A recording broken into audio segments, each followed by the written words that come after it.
Let's take a look at the developments on the Iran nuclear deal. Now, 49 of the 50 Republicans in the U.S. Senate have announced they will not back a new nuclear deal between Iran and world powers, underscoring the party's opposition to attempt to revive a 2015 accord amid fears multilateral nuclear talks might collapse. Let's talk this through by speaking with global affairs analyst Dr. Bola Adediran. Thank you so much for joining us, who is joining me via Zoom. Tensions between Washington and Tehran increased after Iran launched missiles and landed at the U.S. consulate in the Kurdish city of Erbil in northern Iraq.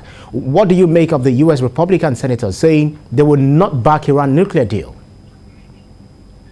Thank you for having me. I think it's not surprising, really, because the Republicans have been very consistent in how they viewed negotiations with Iran. Remember that even before the 2016 presidential elections, the Republican candidate, Donald Trump, had said that he would be withdrawing from the Iran nuclear deal, and he went on to do the same in May of 2018. So this is not surprising at all.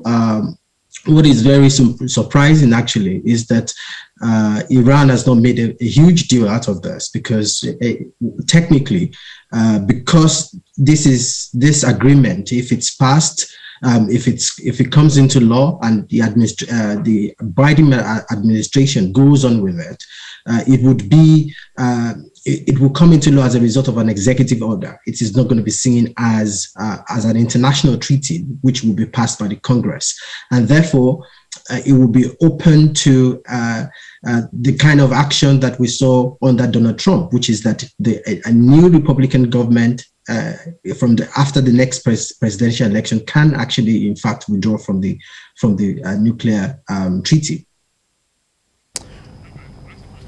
Right.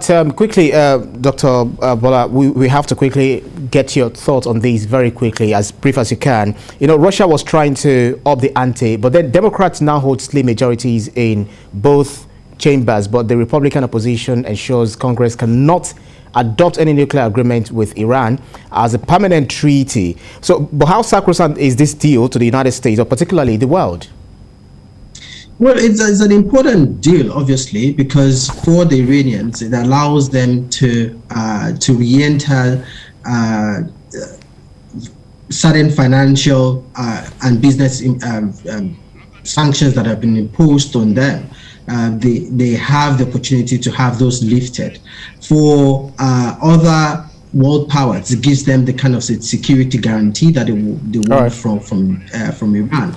But importantly, as you've mentioned, the concern really is that if the Americans, if the Democratic Party loses the presidential elections in next one, the Republicans can, in effect, rescind the.